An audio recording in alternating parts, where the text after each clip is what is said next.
reggae music has transformed the world. Reggae music was the music selected as the music of the century. So, we could not have our Excellence in the Arts Award in these hallowed halls of the Smithsonian without honoring Jamaica's contribution to the transformation of political space through reggae music. And so our honoree, I call him the Crown Prince of Jamaica's other musical dynasty. Yes, there are two, and they both begin with M.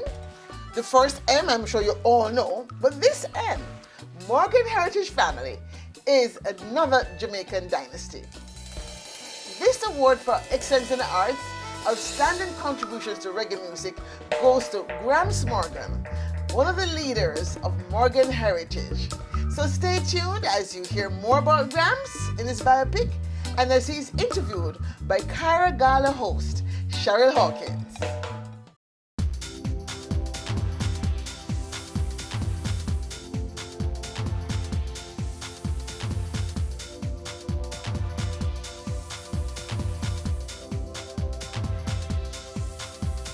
When America wants to know what's happening in the Caribbean diaspora, there is one clear choice. Hello, welcome to Carib Nation. Both people inside and outside are very excited about today's program. Looking at you, I can tell that you have traveled the journey. One television organization brings America close to the people, stories, and events that affects Caribbean life.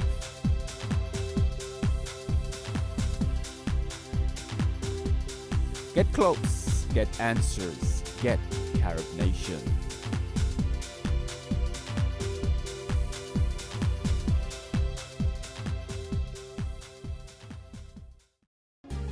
You wouldn't drive a car with only 3 wheels, nor would you build your house on shaky ground. Then let's not treat our children any different. Every child deserves the right start, regardless of his social or economic background. Every child deserves a chance to reach his fullest potential. The Foundation for the Development of Caribbean Children wants to build a region of achievers, but we need your help. Let's give our children the foundation they deserve. Give them hope and show them love. A message from the Foundation for the Development of Caribbean Children.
So Gramps Morgan, thanks for sitting here talking with me. Thank you. Well, you know, I have to ask you about your name, Gramps. I think I kind of read about how you got it, but tell me, from your perspective? When I was born, Brooklyn, New York, my auntie came into the hospital and just said, "My God, him look like Grandpa." Ain't?"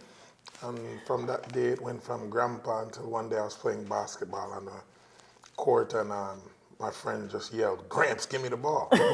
And then it became Gramps. So from around the age of 9, it turned to Gramps. But my whole life, it's been Grandpa. Did you know your Gramps?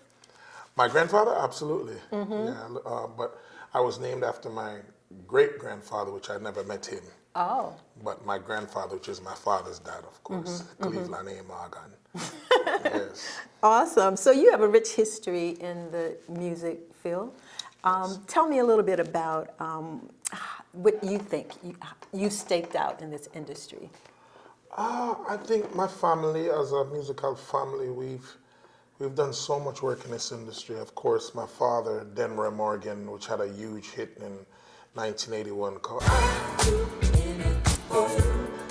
That's my daddy, you know? Wow. And he would tour with people like Frankie Beverly and Mays, Curtis Blow, and did major tours across the United States, and always was active in the 12 Tribe of Israel, which is a Rastafarian organization founded in Jamaica by the beloved Prophet God, and spread in the 4 corners of the earth, and opened up houses in the UK, New Zealand, Australia, New York, Trinidad and Tobago. And we grew up in that organization as Rastafarian youths coming up. And that's where we got a chance to play for artists like Judy Mowat, Sister Carol, Judah Iskandar, being the backing band. So that's like the stamping ground for Morgan heritage musically, other than singing in the chorus class at school and the jazz rock choir class, and and learning, listening to artists that inspire us individually, So that's the synopsis of our musical influences. I mean, that's big. It's awesome. So it's a family. It's a family. Family affair. Yeah. So how was it? I know music is a creative thing. Was it ever competitive?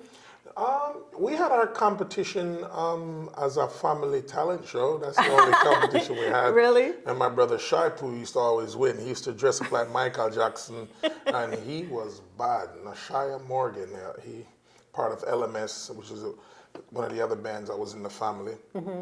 And he would always win. At Thanksgiving, every time at Thanksgiving, we'd take the time and say, put together a talent show, and everybody would try to compete. But Nashaya would be the only one who would always win. He was just phenomenal. He was a phenomenal dancer.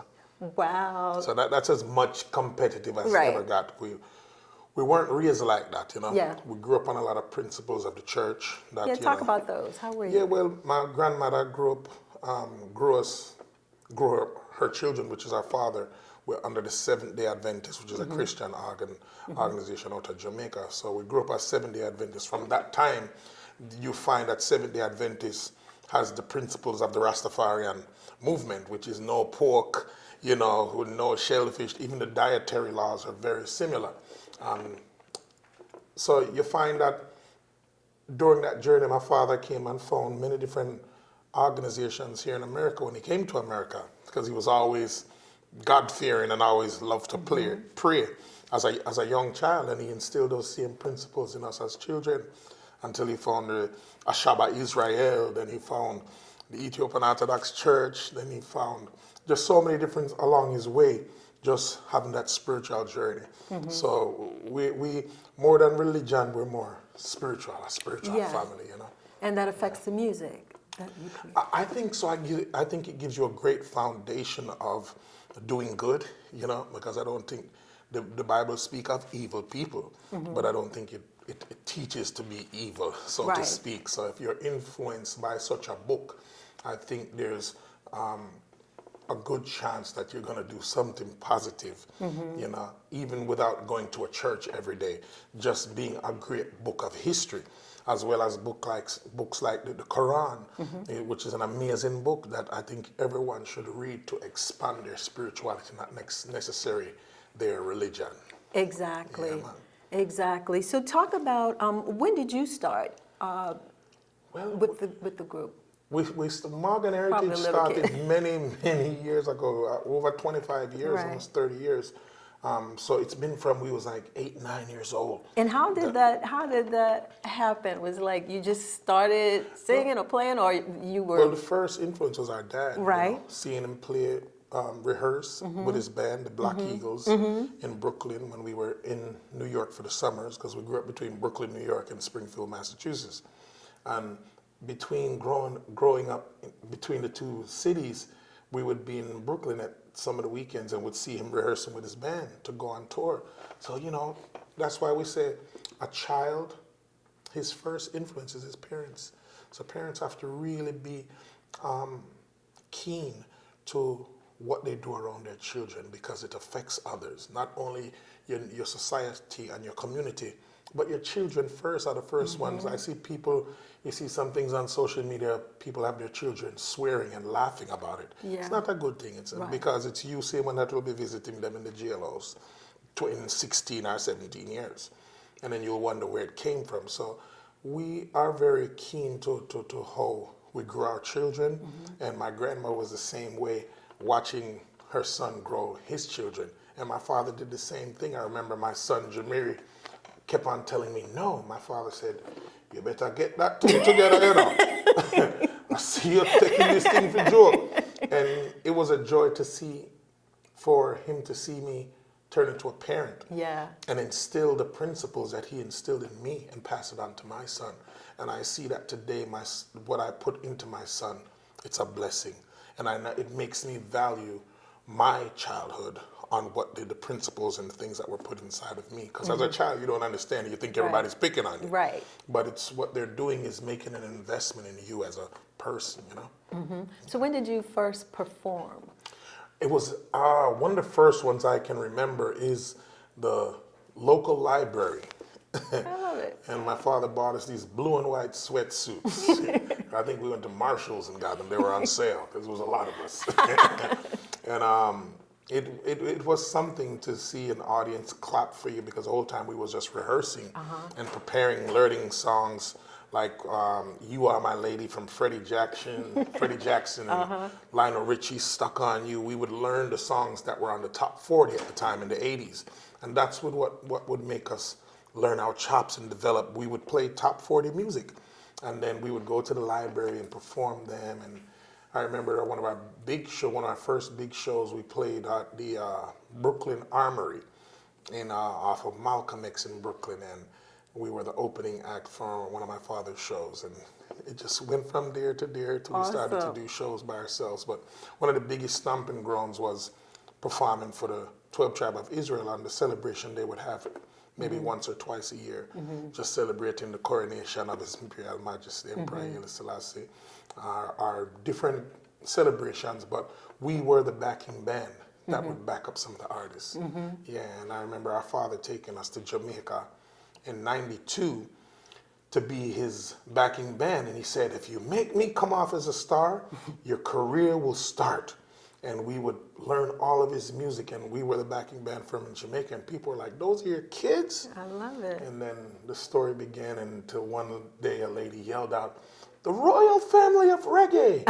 Now, we never called ourselves that. It was like, you know, we never looked at ourselves as like royalty, or, you know, you don't do that. Right. But it was the people that kept on saying the royal family of reggae until it just stuck. And well, I don't know, were there many families?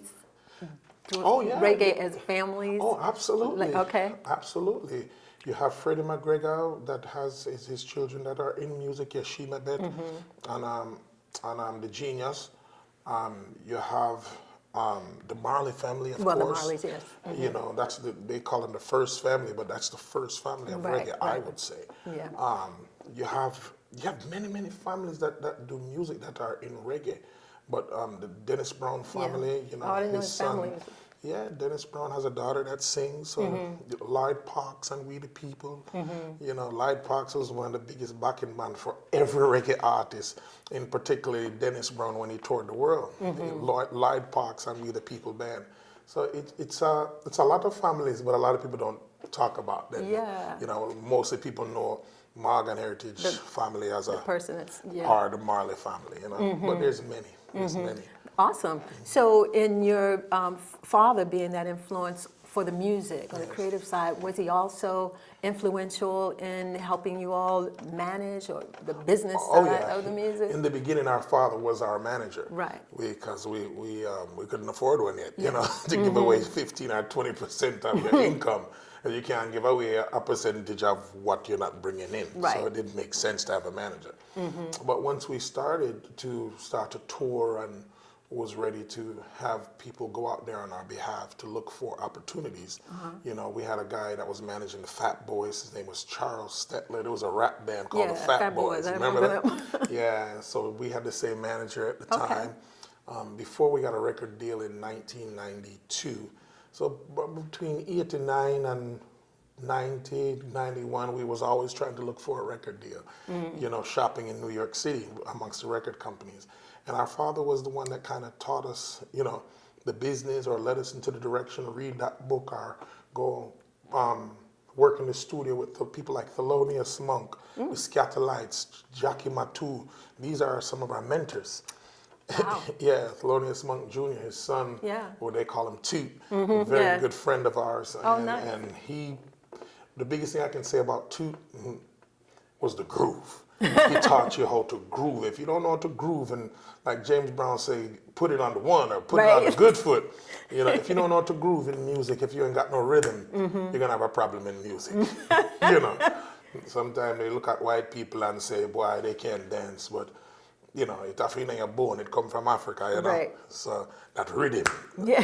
You understand? Yeah. Yes. So that's special. I love it. So you are being awarded with the outstanding contributions to reggae music this evening. Talk about that. How does that make you feel? It's humbling, you know, because long journey. Between, as you've heard from... How many years are you talking? I would, you're talking about, as a professional, talking about at least 26, 27 years, professionally. Before the library and the armory. Right. But as a professional, over 25, 26 years now, when we were introduced to the world as Morgan Heritage, you know. Before that, there was a lot of work and music lessons and studying that was put into us prior to that. So it's just been a journey from there, and 12 albums with Morgan Heritage. Our current album is called Loyalty, and just touring. We love to tour because one of the biggest things, we love to bring the music to the people. Okay. Because reggae music you don't hear reggae music on mainstream or pop radio all the time. Right. You know, and unless you got a pop influence record or a record that could be reggae or dancehall and just breaks over because of its popularity, because sometimes you have those records. And along the journey, we went and did some solo projects, and I was very blessed with my solo project. Went on tour with people like Buju Banton, my friend Taurus Riley, India R.E., John Legend. I remember John Legend looking at me and say, "Hey man, you a star, you know?" And I was like, "What do you mean by that?" How old were you? You know, this was a few years back. A few years back? Yeah. Okay. That's a few years back. So you didn't see yourself as a star person? I mean, I know you knew your gift. Yeah. But putting yourself out there, feeling like a star, that's just not your nature. We never have that mentality. Right. That's the upbringing, you know? Yes. That's the difference in a humble Jamaican family, Caribbean family, where we don't be like, "Oh, you're a star." Right. At least in my family. Yeah. You just grew up knowing that you have a gift to share with the world. Ours is always message oriented. It was always a message of upliftment and encouragement, and even love songs. Yeah. You know, you talk about a song like "She's Still Loving Me," where you talk about hurting a female and having the humility to say I'm sorry. You know, there's not a lot of love songs like that today. You know, when you hear people like Sam Cooke and Otis Redding, those guys understood it, and I think the essence of black music in America needs to get back to that, because I think that will help to restore families. Totally agree. You know? Totally so agree.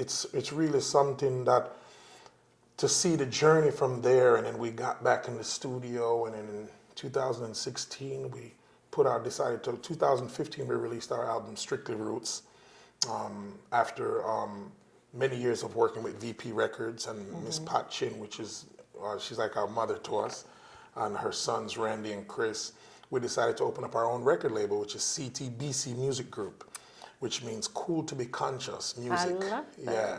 So you always hear me on the new record saying, cool to be conscious, you know? And just letting people know that the new cool is to be conscious. That is awesome. Yeah. Because that is the new cool. it's We've true. got to become more conscious. Yeah, to people make are kind of running away from it and think that you have to be religious to be conscious, and religion divides us. I think if, you know, I have my Buddhist friends and my Hindu friend and I have my Muslim friend, we all pray to the same God, which is that omnipotent being. Right. So I think we have more in common spiritually than we don't have in common religiously.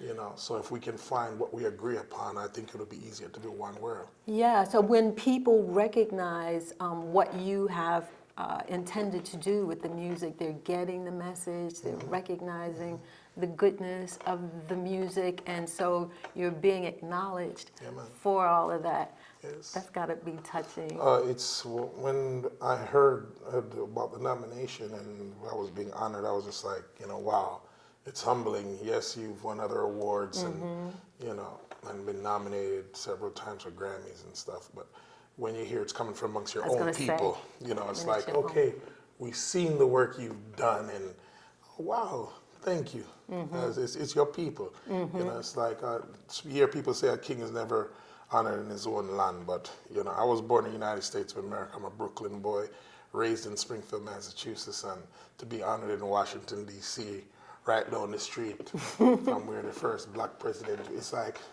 wow. Thank you, God. Thank you.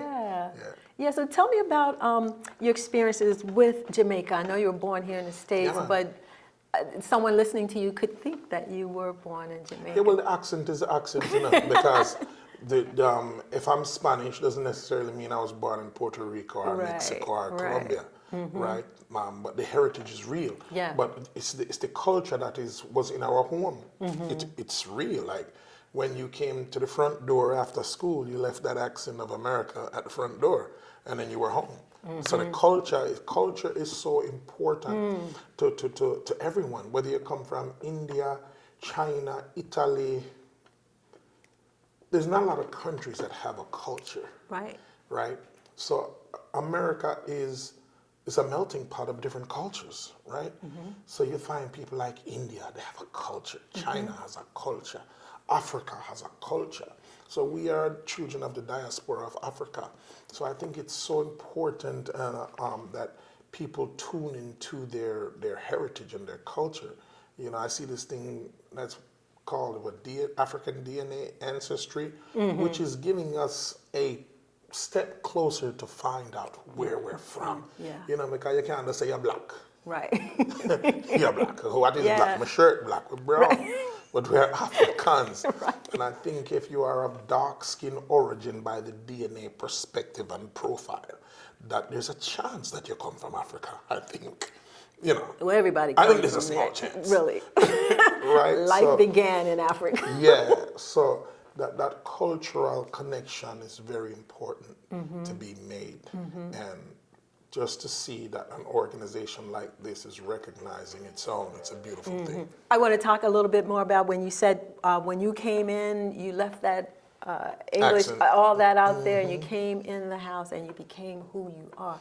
I love that. That's a beautiful thing. So did that feel calming, a sense of peace, a sense of knowing this is who we really are? We survive out there and do what we got to do out there. It's just preserving who you are. A lot of people don't have that. Yeah, and it was my parents, you know, because when my parents wasn't going to change their accent to accommodate their children. We don't do that.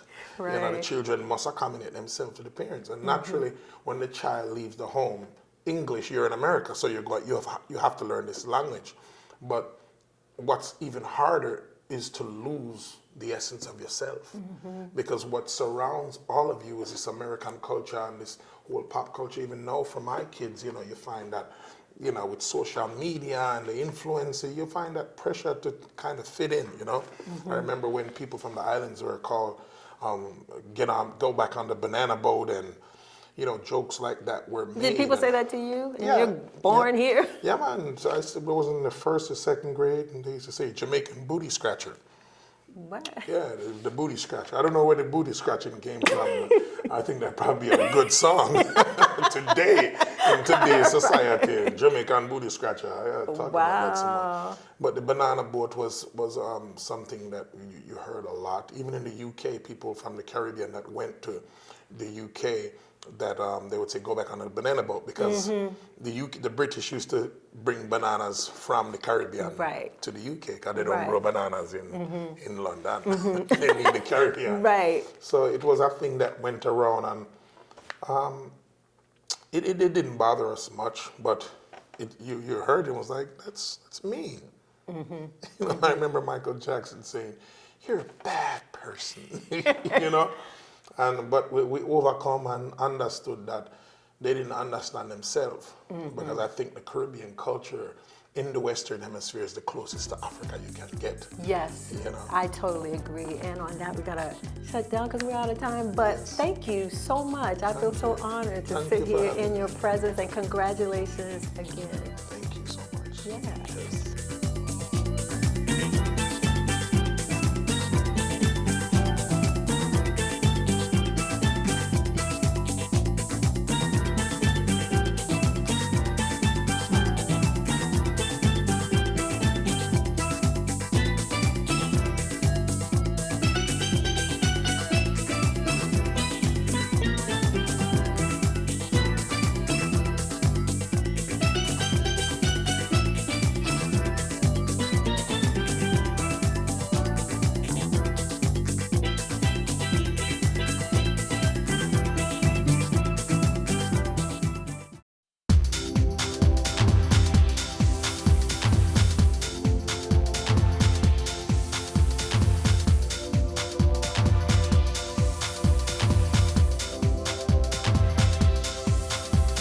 When America wants to know what's happening in the Caribbean diaspora, there is one clear choice.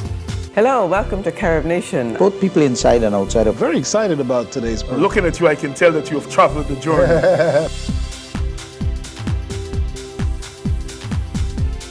One television organization brings America close to the people, stories, and events that affects Caribbean life.